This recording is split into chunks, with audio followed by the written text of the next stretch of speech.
PS5 trophy hunting is a great pastime. It's a good reason to hone skills and open your eyes to observe the stuff that you wouldn't normally be looking at. And sometimes it's hell on earth. Hi folks, it's Falcon, and today on gameranx, 10 near impossible trophies to get on the PS5. Starting off at number 10, it's Final Fantasy VII Rebirth's 7-star hotel trophy.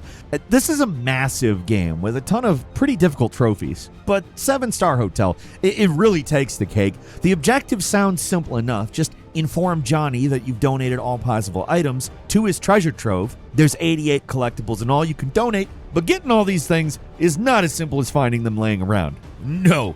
To get these things, you have to complete pretty much every minigame on the hardest difficulty, complete the hardest combat challenges, and basically you have to do everything.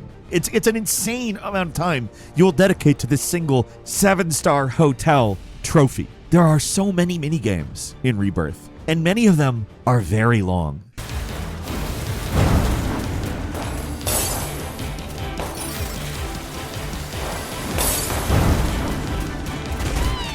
Sure, stuff like Chocobo Racing and Queen's Blood are pretty fun actually, but if you want to get this trophy, you're not just playing the fun ones, you're also playing the frustrating, miserable ones. So you gotta be perfect at games like Fort Condor and that stupid robot minigame. Oh yeah, and there's the missable collectibles, the ones you can miss that require you to do special things in the story, like keeping all 5 soldiers alive in Junon.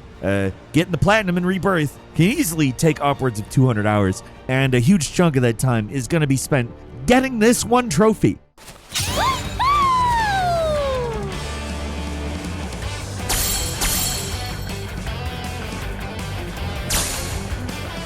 And number 9 is Overwatch 2, The Floor is Lava. Most of the trophies in Overwatch 2 aren't that difficult to get. They're mostly your usual grindy multiplayer trophies, but a few of them require a frankly absurd amount of luck. This one wants you to get 3 killing blows while wall riding as Lucio without dying in quick or competitive play. And it's exactly what it sounds like. The only thing that keeps this one from being statistically impossible is that you don't have to get all 3 kills on a single wall ride. The only requirement is that you kill 3 guys while wall riding and you don't die, which is somewhat possible, but it does require pretty insane luck. Lied.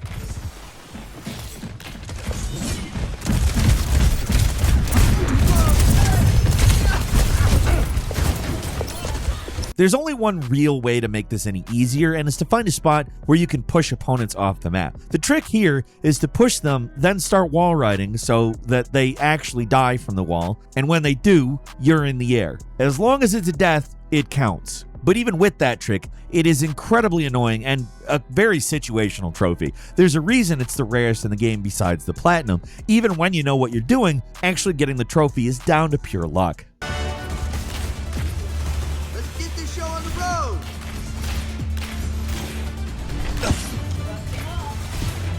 At number 8 is Deep Rock Galactic's Legendary Team trophy. This is one of those games that has a really low platinum rate, even though the actual difficulty, at least according to the guide on PSN profiles, is not that much. Not a super difficult game. Not an unbreakable skill ceiling, not labyrinthian puzzles or impossible bosses or anything, like you hear with a lot of games. People are not getting the platinum in this game because of trophies like Legendary Team. Sure, it sounds like your average multiplayer achievement. It just wants you to earn gold promotions for all 4 dwarves, but wow, is that grindy. How promotions work in this game is you rank up every time you reach level 25 of each tier. First you hit bronze level 1, then bronze 2, then 3, then you go up to silver 1, 2, and 3, and you finally get this achievement and you hit gold 1. It keeps going, but that's as far as you need to go for the trophy. According to this guide, it takes about 25 or so hours to rank up, so gold 1 with just 1 dwarf, that can take around 175 hours. That's 1 dwarf, and the trophy is for 4 dwarfs, so 4 times 175. It's about 700 hours, give or take. One hell of a grind, let's say.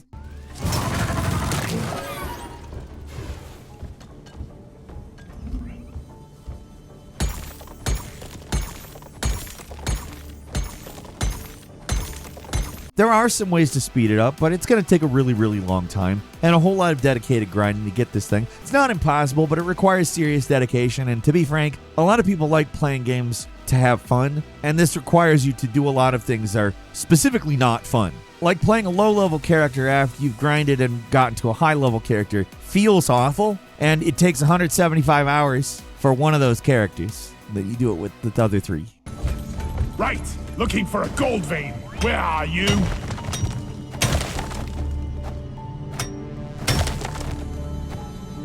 And number 7 is Super Monkey Ball Banana Mania Extreme Monkey Baller 2. This is one of those games that may look like it's for babies, but it's deceptive. Monkey Ball it's hard as hell. The whole series. On the lowest difficulty, these are cakewalk games, but you get up to the master level challenges, they're some of the most frustrating games in existence.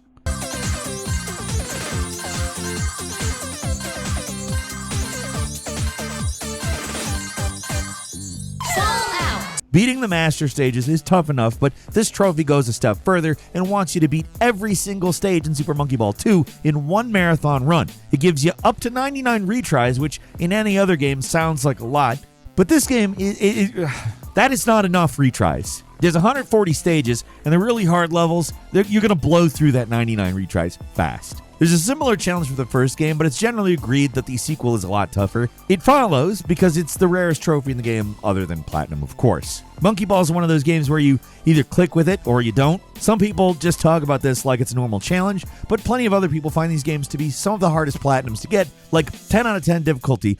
There isn't a real consensus on this one, but I have played this game on hard. I've never gotten this trophy. Like, don't think that I'm saying I got this trophy. I have just played this game on harder difficulty levels and can't imagine attempting to get the trophy.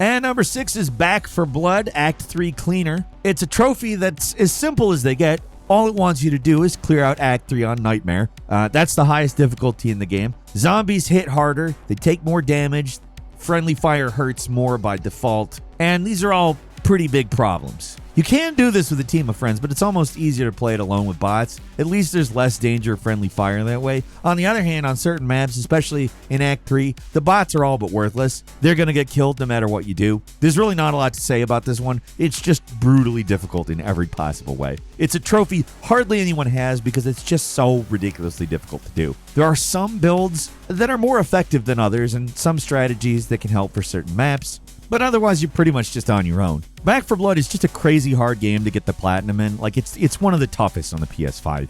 And number 5 is Devil Engine, Final Judgment. This old school shmup is hard as hell. It might be actually too hard. It's the only game on this list with a big fat 0 for completion. No one has managed to platinum this game, at least not on PSN profiles.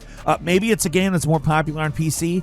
There aren't as many people listed as owning it, but still, you'd think there'd be at least somebody who actually finished it on PS5, right? Maybe not, because the difficulty is absolutely nuts. On normal, it is insane. On expert, you might as well be trying to dodge raindrops in a hurricane.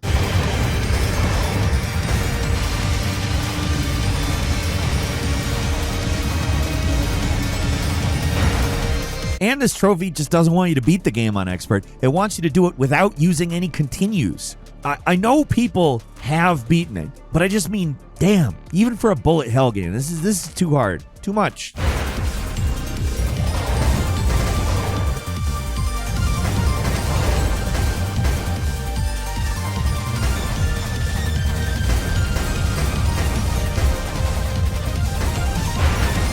And number 4 is the Tetris Effect. This trophy is literally called Seriously? Seriously. It's one of those kitchen sink style trophies. To get it, the game wants you to earn SS rank everywhere possible, which is, do I need to even say it at this point, incredibly hard. SS rank is, of course, the highest rank in the game, and to get it, for even the most basic levels, is a chore.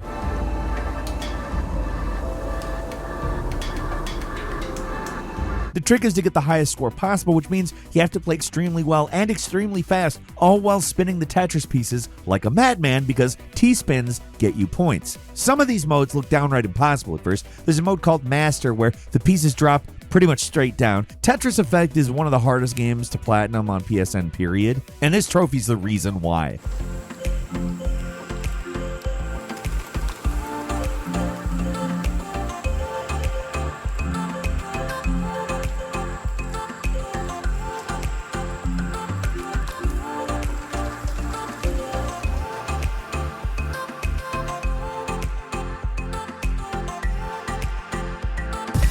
And number 3 is Fall Guys Infallible. If you're playing Fall Guys casually, it can be a chill time. But if you're going for the Platinum Trophy, it's actually one of the hardest games ever. Seriously, it's one of the few games that can get a 10 out of 10 for its difficulty. And that's not a rating that the guys at PSN Profiles hand out lightly. It is a huge slog of a trophy list already. But the one for this entry is by far the worst. It's so bad, you've probably heard of it before. It's infamous, but also I did say it when I said number 3 and the title of the game, so you have heard of it. But you got to get 5 wins in a row to get Infallible. That might have been popular when the game first came out, and it was populated by babies, literal babies, very small people playing the game in a bouncer, that kind of person. But now every match is going to have veterans, and, getting a victory is hard enough. And getting 5 in a row, wow, is that ever hard? There's ways to get around it now, like there's cheese strategies and special custom maps players have made for getting this trophy pretty easy. But if you're trying to do it legit, it's just about impossible.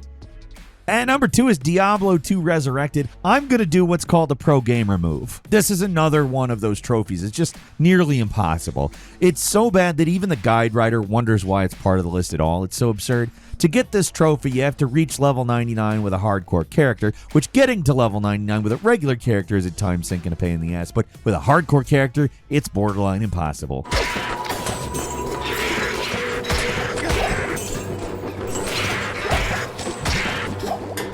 On hardcore, you die once and your character's done. That's it. Beating the game normally is tough in this mode, and you've got to get to level 99, which means you've got to play through the game up through Nightmare and Hell difficulty, where things only get more dangerous as you go. Enemies are only some of the things you need to worry about. Server instability can get your character killed, or if you're playing a public game with another player, they might just decide to go hostile out of nowhere. Remember, one death and all your hard work goes up in smoke. There are some tricks to stay alive, but it's an arduous challenge no matter what, and an incredible difficult trophy that's one of the hardest to get on PlayStation.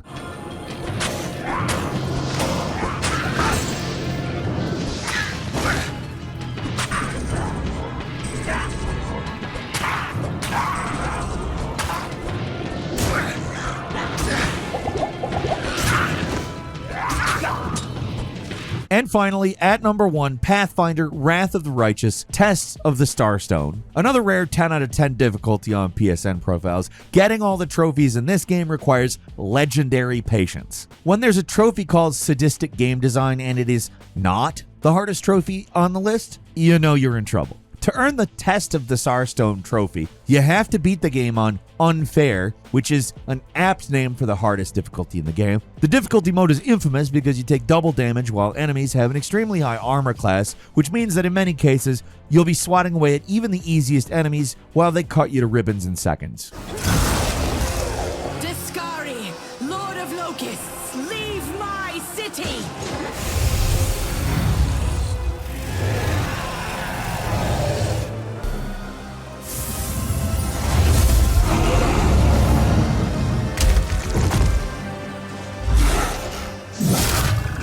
The feast begin.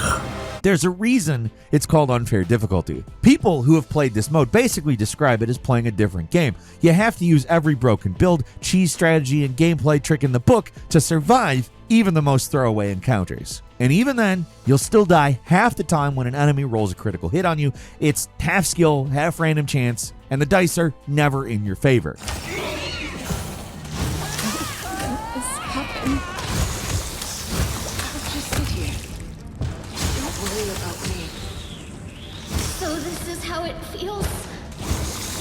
And I'm going to give you one bonus before we leave today, Elder Scrolls Online's Emperor Achievement. Of course, with Elder Scrolls Online given the PS5 treatment, I've got to mention the Emperor Achievement, only given to the #1 PvP player in the world. It's one of those things that would normally be all but impossible, but there's an entire small community of players out there who would just work together to get the Emperor Achievement. So it sounds completely unattainable, but it's just mostly unattainable. If you're willing to work with it and participate in the community, then the Emperor Achievement actually isn't as hard to get as it may seem, but it's still very hard, though possible if you're willing to put in the work to get it. And that's all for today. Leave us a comment. Let us know what you think. If you like this video, click like. If you're not subscribed, now's a great time to do so. We upload brand new videos every day of the week. Best way to see them first is, of course, the subscriptions. Click subscribe. Don't forget to enable notifications. And as always, we thank you very much for watching this video. I'm Falcon. You can follow me on Twitter @FalconTheHero. We'll see you next time right here on gameranx.